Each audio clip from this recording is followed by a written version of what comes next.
Magandang araw sa inyong lahat. Ako si Revy Veneracion, galing BEd 3B at nandito ako para aking umpisahan ang aking tala-arawan.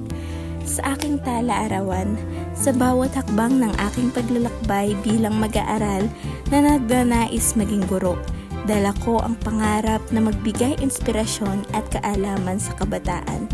Ang tala-arawang ito ay sumasalamin sa aking mga karanasan, hamon at tagumpay. Natutuklasan ko dito ang lalim ng responsibilidad at kagalakan ng pagiging tagapagbukas ng isipan at tagahubog ng kinabukasan. Sa unang pahina ng aking tala-arawan, uumpisahan ko sa paglalakbay patungo sa pagiging guro. Pumasok ako sa universidad na may halong kaba at kasiyahan. Bitbit ang aking mga kagamitan, notebook at ballpen. Ang mga pasilyo ay puno ng iba pang mga estudyante tulad ko, may kanya-kanyang pangarap at kwento sa buhay. Habang nakikinig ako sa unang leksyon, naramdaman ko ang layunin sa aking puso na dito ako dapat at dito ako magiging. Tuwing papalapit ang mga exams at napakaraming gawain, mga plano sa pagtuturo, filosofiya ng edukasyon, psikolohiyang pang-edukasyon, nakakapagod. Minsan nagdududa ako kung kaya ko bang hubugin ang murang isipan. Ngunit naaalala ko kung bakit ko sinimulan ang paglalakbay na ito upang mabigyang inspirasyon at maging inspirasyon.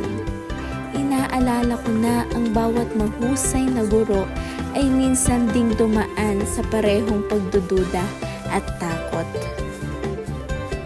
Sa katotohanan nga, mayroon akong ginawang liham para sa aking sarili at aking babasahin. Para sa mahal kong hinaharap na magiging guro. Alalahanin mo kung bakit mo sinimulan ang paglalakbay na ito. Magkakaroon ng mga araw na pagdududa at pagkabigo.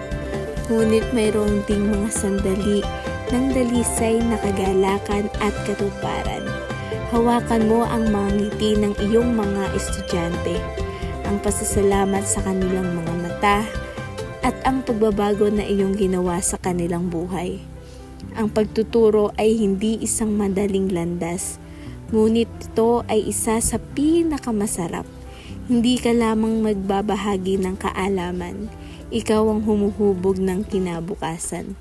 Manatiling masigasig, manatiling tapat, at higit sa lahat, manatiling mabuti.